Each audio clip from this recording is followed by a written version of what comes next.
New video and updates کے لیے bell icon پر press کریں اور آل پر سیٹ کریں۔ شروع کرتے ہیں اللہ کے بابرکت نام سے جو بڑا مہربان اور نہایت رحم والا ہے۔ تمام تعریفیں میرے اللہ رب العزت کے لیے ہیں۔ خوفناک کہانیوں کے معزز ناظرین کو میری طرف سے السلام علیکم۔ امید کرتی ہوں آپ سب لوگ خیریت سے ہوں گے، جہاں ہوں گے خوش ہوں گے۔ آج آپ لوگوں کے لیے بہت ڈراؤنی کہانیاں لائی ہوں جنہیں آپ لوگ بہت پسند کریں گے۔ آج کی پہلی خوفناک کہانی عمران شیئر کر رہے ہیں۔ عمران کہتے ہیں، آج آپ کے ساتھ اپنے بڑے بھائی رضوان کی زندگی میں پیش آنے والی بہت ہی زیادہ ڈراؤنی کہانی شیئر کرنا چاہتا ہوں۔ ہم لوگ میاں والی کے رہنے والے ہیں۔ آج سے 17 سال پرانی بات ہے۔ میرا بھائی رضوان جو بہت زیادہ سمجھدار تھا، پڑھائی میں بھی اچھا تھا، گریجویشن بھی اس نے بہت اچھا کیا۔ اس کے بعد ابو کا کاروبار تھا، ہم لوگوں کی اپنی الیکٹرانکس شاپ تھی، بھائی نے بزنس بھی بڑا اچھے سے سنبھال لیا۔ میرے بھائی کا رشتہ ہوا تھا بچپن سے ہی میرے ماموں کی بیٹی کے ساتھ، لیکن میرے ابو کی فیملی میں سے ان کی کوئی کزن تھی، وہ اپنی بیٹی کا رشتہ میرے بھائی کو دینا چاہتے تھے۔ ان کو ہر بار امی یہ کہتی تھی کہ اس کا رشتہ ہوا ہے، ہم دوسرے بچوں کے لیے، دوسرے بیٹے کے لیے دیکھ لیں گے۔ وہ کہتی تھی نہیں، ہم نے رضوان کے ساتھ ہی رشتہ کرنا ہے، بچپن کی بات اور ہوتی ہے، آپ یہ رشتہ توڑ دیں۔ تو ہر بار وہ یہی بات کرتی تھی، جبکہ میرے بھائی میں اور میری کزن جو تھی، ان دونوں میں ان کو پتا تھا ان کی بچپن سے منگنی ہے، ان دونوں کی آپس میں انڈرسٹینڈنگ بھی اچھی خاصی تھی، وہ بہت خوش تھے۔ اور بھائی ہمیشہ یہی کہتے تھے کہ میں نے شادی صرف اور صرف ماموں کے گھر میں ہی کرنی ہے جہاں میرا رشتہ طے ہوا ہے، آپ لوگوں کو کہا کریں ہمارے گھر نہ آیا کریں۔ اسی طرح سے وقت گزرتا گیا، شادی کا وقت قریب آ گیا۔ جب میرے بھائی کی شادی کی تاریخ رکھی گئی، اس میں 1.5 مہینے کا ٹائم تھا، تو باقی سب نے تیاریاں بھی کرنی تھی۔ بقرہ عید کے بعد میرے بھائی کی شادی ہونی تھی، گرمیوں کا یہ موسم تھا، تو ان لوگوں کو بھی پتہ چلا، تو میرے بھائی کی شادی سے تقریباً 1 مہینہ پہلے وہ ہم لوگوں کے گھر مبارک دینے آئے۔ امی سے پوچھا کہ چلے آپ نے ہماری بیٹی کا نہیں کیا، کوئی نہیں، آپ کا بیٹا خوش رہی ہے۔ وہ میرے بھائی کے لیے کچھ تحفے تحائف لے کر آئے، میرے بھائی نے لینے سے انکار کر دیا۔ اس کے بعد وہ بھائی کے لیے کچھ کھانے کا بھی سامان لے کر آئے، کوئی مٹھائی وغیرہ تھی، امی نے وہ دیا، بھائی نے تھوڑی سی مٹھائی کھا لی۔ جب وہ لوگ وہ چیزیں دے کر گئے، اس میں ایک پرفیوم تھا اور ایک سوٹ تھا، ایسی چیزیں تھیں۔ ہمارے گھر سے بھائی کہتا تھا کہ مجھے جب بھی میں اپنے کمرے میں جا کر لیٹتا ہوں، بھائی کولر لگا کر سوتے تھے اور ہم لوگ سارے چھت پر سویا کرتے تھے، تو وہ کہتے ہیں کہ جب بھی میں اپنے کمرے میں سوتا ہوں، مجھے اپنے کمرے سے اگربتیوں کی خوشبو آ رہی ہے۔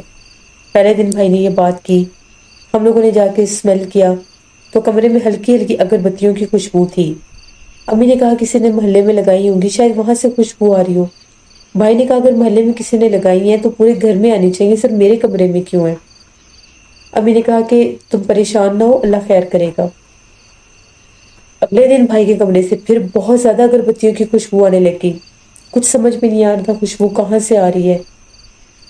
تیسرا دن جب ہوا تو بھائی کی تھوڑی سی طبیعت بھی خراب ہو گئی، بخار سا ہو گیا، اور ان کے کمرے میں بہت زیادہ اگربتیوں کی خوشبو تھی، جیسے ابھی وہاں پر تازہ اگربتیاں لگائی گئی ہیں۔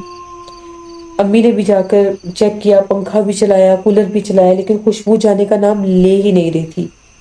سب بہت زیادہ پریشان ہو گئے کہ اب ہم لوگ کیا کریں، یہ تو خوشبو بڑھتی جا رہی ہے۔ اس کے بعد امی کو ڈاؤٹ ہوا کہ وہ لوگ جو چیزیں لے کر آئے تھے وہ باہر پھینک دیتے ہیں، وہ کپڑے، پرفیوم، مٹھائی، جو کچھ بھی تھا ہم لوگوں نے گھر سے باہر جا کر پھینک دیا ایک پلاٹ میں۔ جیسے وہ پھینک کر آئے تو وہ اگربتیوں کی خوشبو کچھ کم ہو گئی، لیکن میرے بھائی کی طبیعت خراب ہو گئی۔ میرے بھائی نے شاپ پر جانا چھوڑ دیا 1-2 دن کے اندر اندر ہی۔ اس کی ایسی حالت ہوگی، اس نے خود کو کمرے میں بند کر لیا اور ہر وقت اندھیرے میں رہتا تھا۔ امی سے کہتی تھی تم کمرے کی لائٹ آف کیوں کرتے ہو، تم تو ایسے ہو ہی نہیں، نہ نماز پڑھ رہے ہو، نہ کام پر جا رہے ہو، آخر وجہ کیا ہے؟ بس وہ یہ کہتا تھا یہاں سے باہر چلے جائیں۔ اس کے سسرال والوں کو جب پتا چلا، ماموں کے گھر بھی تھا وہ، تو وہ لوگ ہم لوگوں کے گھر شام کو آئے، اس کی جو منگیتر تھی وہ بھی ساتھ آئی۔ جیسے اس کی منگیتر اس کے کمرے میں گئی، میرے بھائی نے چیخیں مارنا شروع کر دی، اتنا میرا بھائی چلایا، ہم لوگ ڈر گئے کہ پتہ نہیں کیا ہو گیا ہے۔ اس کی جو منگیتر تھی وہ بھی ڈر گئی کہ پتہ نہیں اس کو ہو کیا گیا ہے۔ وہ اپنے ہی منگیتر سے ڈرنے لگ گیا اور بہت زیادہ ڈر رہا تھا۔ جب ہم لوگ اس کے کمرے میں گئے تو اس نے اپنے چہرے کے اوپر ہاتھ رکھے تو یہ کہا تھا اس کو باہر نکال دو۔ اس کے منگیتر کا نام سائمہ تھا۔ وہ بیچاری باہر آ گئی، رونے لگ گئی کہ پتہ نہیں کیا ہو گیا ہے۔ امی نے پوچھا، مومانی نے پوچھا کیا بات ہے، تم ایسے کیوں کر رہے ہو؟ اس نے یہ کہا کہ سائمہ کا چہرہ بہت زیادہ بھیانک ہو گیا تھا۔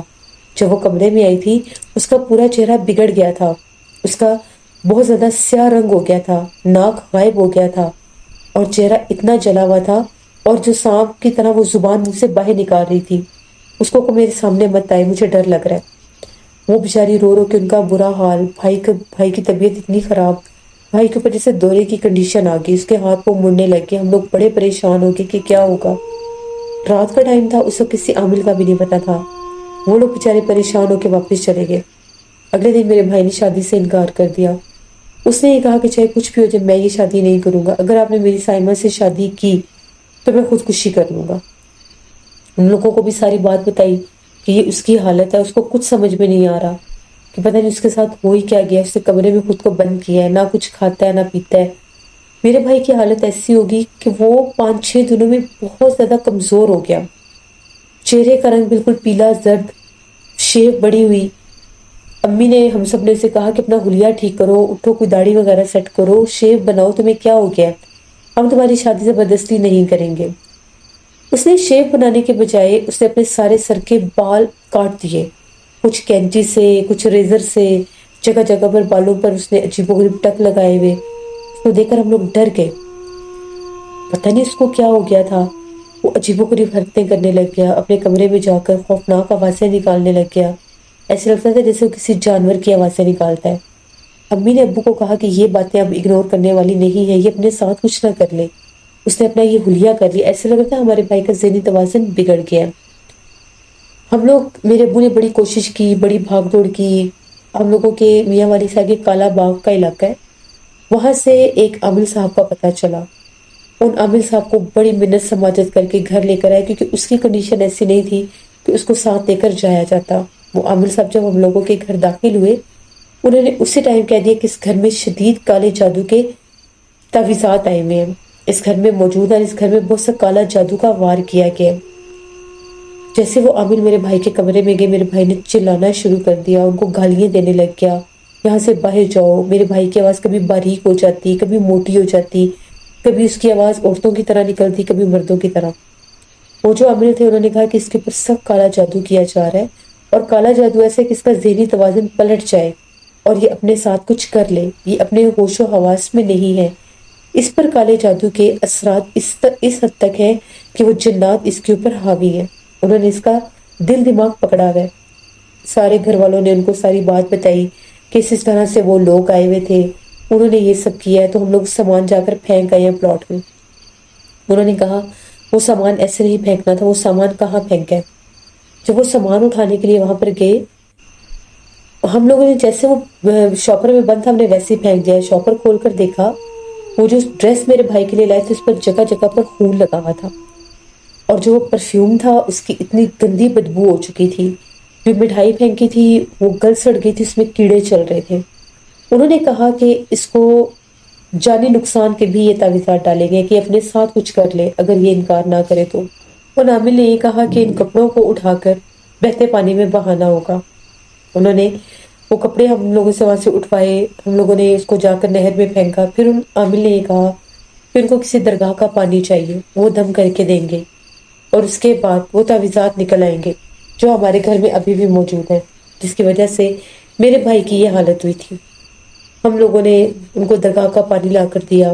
انہوں نے ایک دن پانی دم کرنے میں لگایا، اگلے دن انہوں نے پانی دے دیا۔ وہ پانی ہم لوگ جب لے کر آئے تو انہوں نے کہا کہ اس کو اپنے گھر میں اپنے دیواروں کے اوپر صرف اس کا اسپرے کرنا ہے، یعنی دیواروں کے اوپر پانی کے چھینٹے مارنے ہیں، زمین پر نہ گرے، اور وہ جو لڑکا ہے اس کے چہرے کے اوپر چھینٹے مارنے ہیں زور زور سے۔ ایسا ہی کیا۔ 3 دن جب یہ کام کیا تو بھائی کی کچھ حالت بہتر ہونے لگی۔ جو وہ ہر وقت چلاتا تھا، اندھیرے میں رہتا تھا، روتا تھا، کمرے سے آوازیں نکالتا تھا، اپنے آپ کو بند کر لیتا تھا، وہ چیزیں کم ہو گئی۔ تیسرے دن کی بات ہے، شام کا ٹائم تھا، تو امی باہر کا سین میری بہن کے ساتھ دھو رہی تھیں۔ بڑے عرصے کے ہم لوگوں نے صحن کے ایک حصے میں گملے جوڑے ہوئے تھے، اور وہ گملے بہت زیادہ بڑے گملے تھے، باقاعدہ سٹینڈ بنوا کے جوڑے ہوئے تھے، ان کو کبھی نہیں ہلایا تھا. یعنی جب سے ہم لوگ اس گھر میں تھے وہ وہیں پر تھے، بس اس کی نیچے سے صفائی وغیرہ ہو جاتی تھی. امی نے آج کہا گملوں کو ہٹا کر ان کی جگہ تبدیل کرتے ہیں، ان پر ڈائریکٹ دھوپ پڑتی ہے تو ان کے پتے خراب ہو رہے ہیں. آج سے پہلے یہ کبھی بھی نہیں ہوا تھا، ایون کہ گرمیوں میں بھی نہیں ہوتا تھا، اور ان کے پتے بھی خراب نہیں ہوتے تھے. وہ جادو کے اثرات کی وجہ سے پودوں پر بھی اثر ہوا کہ وہ ان کے پتے جلنے لگ گئے. میری امی نے اور بہن نے بہت محنت کی، کوشش کر کے وہ جو سٹینڈ تھے ان کے بنے ہوئے گملوں کے وہ ہٹائے. جو ہی سٹینڈ ہٹائے تو ایک سٹینڈ اور دیوار کے درمیان سے کچھ نیچے گرا. وہ ایک کالے رنگ کا تھیلی نما کچھ تھا. میری بہن نے فوراً سے اٹھا کر امی کو کہا امی یہ دیکھیں یہ کچھ ہے.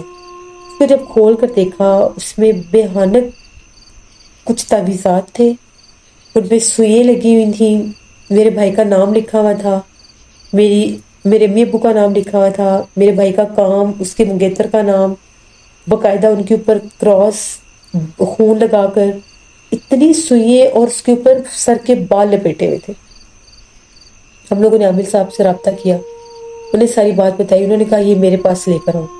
ان کے پاس لے کر گئے. انہوں نے جب وہ دیکھا، پڑھائی کی، انہوں نے کہا یہی وہ تعویذات تھے جس کے لیے درگاہ کا پانی منگوایا تھا کہ وہ چیز باہر نکل آئے، اور آپ وہ کامیاب ہو گئے اس چیز کو باہر نکالنے میں. انہوں نے کہا کہ ان کو اس طرح سے نہیں زائل کرنا، ان کو زائل کرنے کا بھی باقاعدہ ایک عمل ہوتا ہے. اس کے لیے انہوں نے یہ کہا کہ یہ 2 دن میرے پاس رہیں گے، 2 دن ان کے اوپر میں عمل کروں گا، اور ان کو زائل کرنے کے لیے بھی ایک قدیم پرانا کنواں ڈھونڈنا ہوگا، اور کنواں ایسا ہوگا جو بالکل سوکھا ہوا ہو، اس میں پانی نہ ہو، اور اگر وہ کنواں آسیب زدہ ہو تو زیادہ فائدہ ہوگا. اب ہم لوگوں کو تو کوئی ایسی جگہ کا پتہ نہیں تھا. 2 دن انہوں نے ہمیں دیے کہ آپ لوگوں نے کنواں ڈھونڈنا ہے. 2 دن لگا کر ہم لوگوں نے بڑے لوگوں سے بھی پوچھا، گاؤں کے حصوں میں گئے جو مطلب دور آبادی کے حصے تھے. ہم لوگوں کے علاقے سے کافی دور 2-2.5 گھنٹے کی ڈرائیو پر ایک علاقہ تھا، گاؤں تھا، ایک بہت قدیم پرانا گاؤں تھا. وہاں پر کسی نے بتایا کہ وہاں پر ان کے گاؤں کی آخری حدود پر ایک کنواں ہے، اور وہ کنواں بہت زیادہ بھیانک، خطرناک اور جنات والا کنواں ہے. اس کنویں پر بے تحاشا جنات ہیں کہ وہاں پر دن کے ٹائم بھی کوئی نہیں جاتا. باقاعدہ وہاں پر جنات بیٹھے ہوئے دکھائی دیتے ہیں. ان گاؤں کے لوگوں نے صرف راستہ بتایا اور انکار کر دیا ساتھ جانے سے. خیر ہم لوگوں کو یہ نشاندہی تو ہوگی کہ سوکھا پرانا کنواں ہمیں مل گیا. وہ جو عامل صاحب تھے ان سے رابطہ کیا، انہیں ساری بات بتائی کہ کنویں کا پتہ چل گیا ہے، لیکن وہاں پر اس حد تک جنات ہیں کہ وہ کہتے ہیں کہ وہاں پر اگر کوئی انسان جائے تو وہ زندہ واپس نہیں آتا. ان عامل نے کہا کہ آپ لوگ میری حفاظت کا تعویذ ساتھ لے کر جائیں گے. 2 لوگ جائیں گے، 3 لوگ نہیں جا سکتے، صرف 2 لوگوں نے جانا ہے. دونوں کے پاس حفاظت کا یہ تعویذ ہوگا. بس وہاں پر آپ لوگوں نے اس کنویں میں ان چیزوں کو پھینک کر واپس پلٹ آنا ہے، پیچھے پلٹ کر نہیں دیکھنا. ہم لوگ صبح صبح نکل گئے لے کر سب کچھ، وہ جو عمل کے تعویذات تھے جادو کے وہ لیے ساتھ. ہم لوگ اس علاقے میں تقریباً دوپہر کو جا کر پہنچے. کافی دور جگہ تھی، اتنی وہ جگہ خوفناک تھی. وہ ایک کنواں تھا، اس کے آس پاس بڑے عجیب و غریب قسم کے درخت تھے. میں نے تو پہلی بار وہ درخت دیکھے ہیں. ابو بتاتے ہیں کہ وہ درخت اکثر قبرستان میں ہوتے ہیں. وہ درخت تھے، ان کے نیچے وہ ایک کنواں تھا، خاصا بڑا کنواں تھا، گول سا. اس کے بعد جب ہم کنویں کے قریب جانے لگے، کنویں سے عجیب و غریب چیخیں سنائی دینے لگیں. چیخیں بڑی ڈراؤنی تھی. انہوں نے ہمیں خبردار کر دیا تھا کہ وہاں پر کچھ حادثہ ہونے کا خدشہ ہے، کہ اس کالے جادو کے جو جنات ہیں ان کی دوسرے جنات سے ٹکراؤ اور لڑائی ہو سکتی ہے، یا یہ اس کالے جادو کے جنات آپ کو ڈرا سکتے ہیں کہ آپ لوگ اس کو کنویں میں نہ پھینکیں کیونکہ وہ کنویں میں قید ہو جائیں گے. ہم لوگ جب اس کنویں کے قریب جانے لگے تو کیا دیکھتے ہیں کہ سامنے سے 3 عورتیں کنویں کی طرف چلتی ہوئی آنے لگی، ویرانے سے نکل کر. وہ عورتیں بہت زیادہ خوفناک چہروں کی تھیں، چیخنے لگ گئیں اور خوفناک آوازیں نکال کر کہنے لگیں کہ دور اس کنویں سے چلے جاؤ. ویرانے سے نکل کر آئیں، کالے لباس پہنے ہوئے تھے، بہت ڈراؤنے چہرے تھے ان کے، کچھ ایجٹ سی لگ رہی تھی. جیسے ہی میرے ابو نے دیکھا، میرے ابو نے ان کی طرف دھیان ہی نہیں دیا. ابو نے فوراً سے، ابو کے ہاتھ میں سارا کچھ تھا، ابو نے کنویں کے اندر پھینکا. جو ہی ابو نے پھینکا ہم لوگ پیچھے پلٹے تو میرے بھائی کی چیخو پکار سنائی دینے لگی. باقاعدہ میرے بھائی کی آوازیں سنائی دے رہی تھی کہ مجھے یہاں پر چھوڑ کر مت جاؤ۔ ابو نے کہا پیچھے پلٹ کر نہیں دیکھنا۔ وہ جو تینوں بھیانک مخلوقات تھی، چڑیلیں تھی، جنیاں تھی، جو بھی تھی، جنہوں نے میرے بھائی کو جکڑا ہوا تھا، اسی کنویں میں انہوں نے چھلانگیں لگا دی۔ خوفناک بھیانک چیخیں گونج رہی تھیں۔ ہم لوگ واپس پہنچے، عامر صاحب کے پاس آئے، انہوں نے پڑھائی کی، ان کو پتہ لگ گیا کہ وہ اب وہاں پر قید ہو گئے ہیں۔ پھر انہوں نے میرے بھائی کا علاج کیا، 3 ماہ میرے بھائی کا علاج ہوا، کچھ میرا بھائی نارمل ہونے لگا۔ تقریباً 2 سال کے بعد میرے بھائی کی شادی میرے ماموں کی بیٹی کے ساتھ ہی ہوئی۔ جن لوگوں نے میرے بھائی پر کالا جادو کیا تھا، ان کی اس بیٹی کی کسی اور جگہ پر شادی بھی ہوگی، اس کو وہاں سے ڈائیورس بھی ہوگی۔ اس کے بعد انہوں نے اس کی ایک اور جگہ پر نکاح کیا، اس کی وہ بھی ڈائیورس ہوگی، ان کو ایسی سزا ملی۔ میرا بھائی الحمدللہ اپنی زندگی میں بالکل خوش ہے، اس کے ماشاءاللہ سے 3 بیٹے ہیں، اور وہ لوگ اپنی زندگی میں خوش و خرم ہیں۔ بھائی کو یہ بھی نہیں یاد کہ انہوں نے اپنی منگیتر کے ساتھ جو سلوک کیا تھا، جو اس کو کہا تھا کہ وہ خوفناک لگ رہی ہے۔ بھائی کہتے تھے مجھے صرف ہر وقت ہر طرف خوفناک عورتیں نظر آتی تھیں۔ جب رات ہوتی تھی تو میرے کمرے میں چاروں طرف بیٹھی ہوتی تھیں، میں اٹھنے کی کوشش کرتا تھا، وہ میرے ہاتھ پاؤں پکڑ لیتی تھی، اور مجھے باقاعدہ ایسا لگتا تھا وہ میرے پاس کچھ جیسے کچھ جلاتی ہیں، کوئی کاغذ جلاتی ہیں، اور وہ دھوئیں کی خوشبو ایسی ہوتی جیسے اگربتی کی خوشبو ہے۔ تو یہ میرے بھائی کا حال تھا جو کالے جادو نے میرے بھائی کا حال کیا۔ استغفار کرنی چاہیے ان لوگوں کو جو کسی کی زندگی برباد کرتے ہیں، سزا ان کو بھی ملتی ہے، اس دنیا میں بھی ملتی ہے اور آخرت میں بھی ملتی ہے۔ جن پر ہوتا ہے اللہ ان کا کوئی نہ کوئی سبب بنا دیتے ہیں، اور اللہ ان کو بچا بھی لیتے ہیں، کیونکہ رب کی ذات سب سے بڑی ذات ہے۔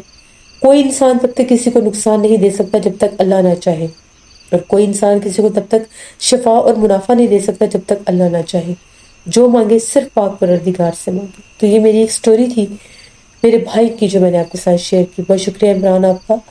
اللہ ہم سب کو، آپ سب کو اپنے حفظ و امان میں رکھے، اور ایسے مخفی چھپے ہوئے دشمنوں سے محفوظ رکھے ہمیشہ، آمین ثم آمین۔ اپنا فیڈ بیک مجھے ضرور دیں، آپ لوگوں کو آج کی خوفناک کہانی کیسی لگی۔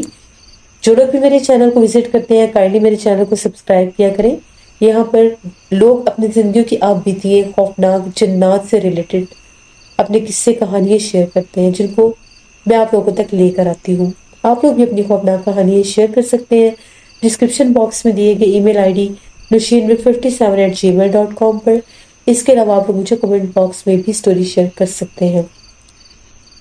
انشاءاللہ تعالیٰ آپ لوگوں سے پھر ملاقات ہوگی کسی نئی سٹوری میں۔ جن لوگوں نے ابھی تک چینل کو سبسکرائب نہیں کیا، سبسکرائب کریں۔